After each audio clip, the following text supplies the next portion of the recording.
Momentum. Let's start out with a very simple problem. We have two objects moving in one dimension only. So let's just make them railroad cars sliding on frictionless wheels, and they're moving in one dimension, and there's going to be a collision, and we want to see, we know what's happening before, we want to know what's happening after the collision. So there are certain key words and things that happen in physics problems that make you think about how to solve the problem. And in this case, there's a collision. And a collision can be one of three things. The most obvious is two objects bang into each other and come flying apart. Or more objects, I should say. Two or more objects bang into each other and then come flying out afterwards in different directions. Another case is they come together, they bang into each other, and they stick together. Two or more objects. And the third case is they start out as one object and they come flying apart in different directions, like an explosion, or two ice skaters standing on the ice holding each other, and then they push off each other and go in different directions.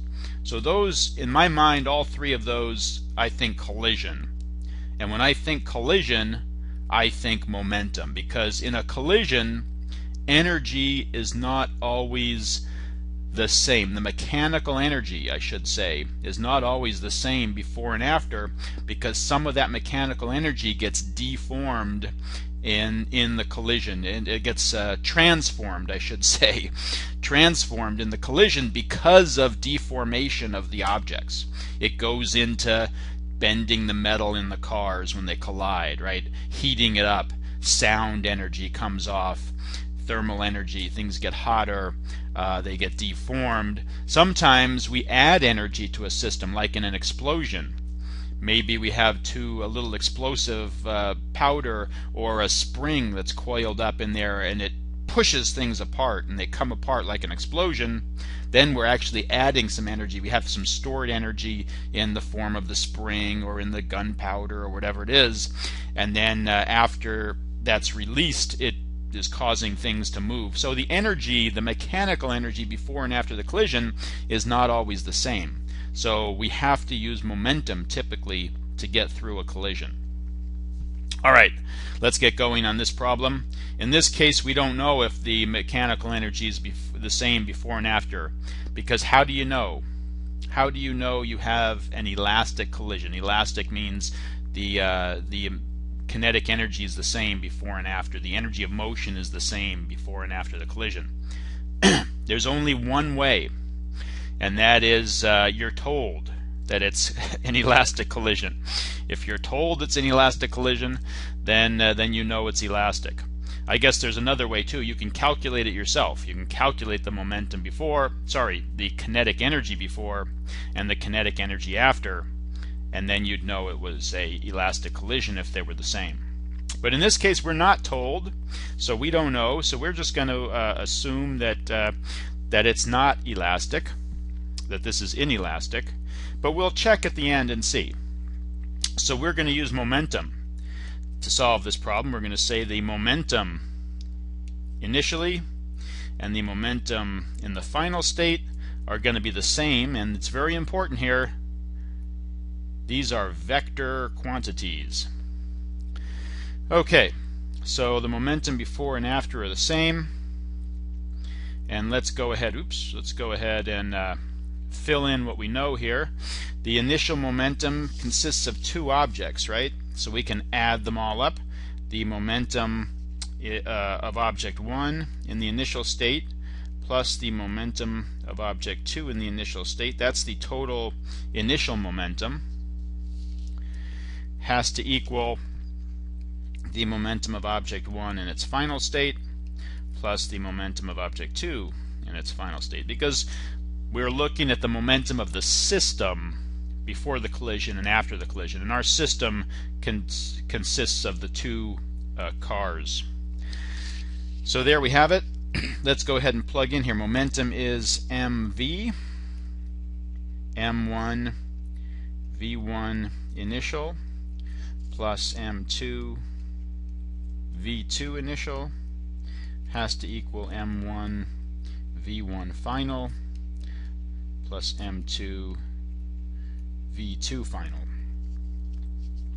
And the mass of 1 is 100 kilograms, and it's traveling in the positive direction at 10 meters per second.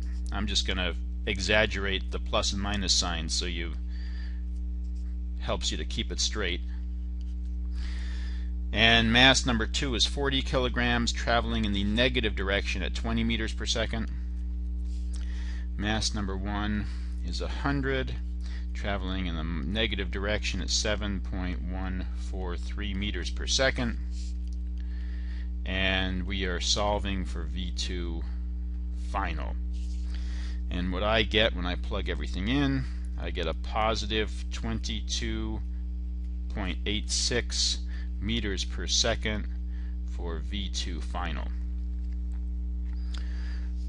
Alright, normally I don't carry things out to 4 significant figures. I usually stop at 3, but what we'll do is we're going to punch this back in now. We've got a momentum here. So let's just go back and look at our situation. So the two cars were coming together. V1 was in the positive direction. I guess I should point out here, I've defined my positive direction as to the right in both cases, before and after the collision. V1 was in the positive direction. V2 was moving in the negative direction before. They bang into each other and come apart, and now they're moving in opposite directions. V1 to the left and V2 to the right. So now we want to see if it's elastic.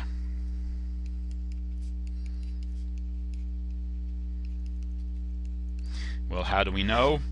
We have to do the calculation. We're either told it's elastic, or we calculate the kinetic energies before and after to figure it out ourselves. You can't tell by looking at the situation. Just because these cars bounce off each other does not mean it's elastic. It might be, but most of the time when things bounce off each other, it's not elastic. In fact, there's really no such thing as an elastic collision. There's always some energy that gets transformed from mechanical energy into sound or heat, but we can come very, very, very close to elastic by making the objects hard so they don't deform, and when they interact with each other, most of the energy of motion before is in motion afterwards, and so we can come very close to this idealized elastic condition.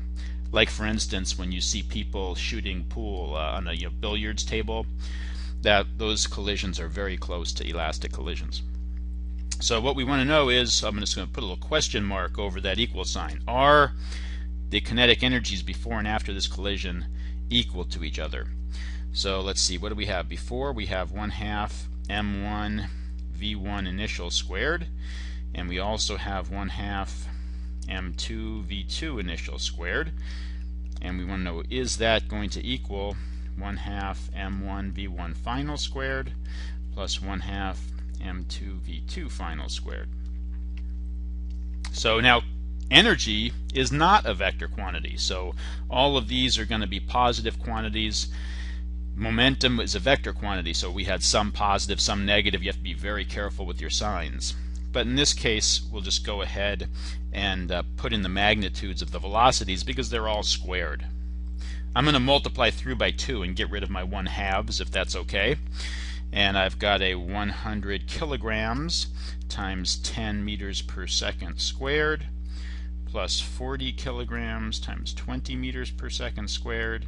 And we want to know, does that equal 100 kilograms times 7.143 meters per second squared plus 40 kilograms times 22.86 meters per second squared?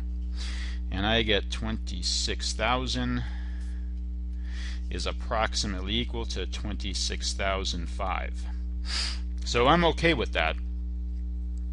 These are joules on both sides. Should put some units there.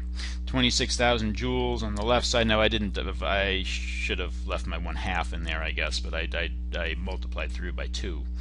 So it looks like this is elastic. An elastic collision because the kinetic energy before is equal to the kinetic energy afterwards. But you can't tell just by looking at the situation. Just because these cars bounced off each other does not make it elastic. Only if you're told it's elastic or if you calculate the kinetic energy before and after and it's the same.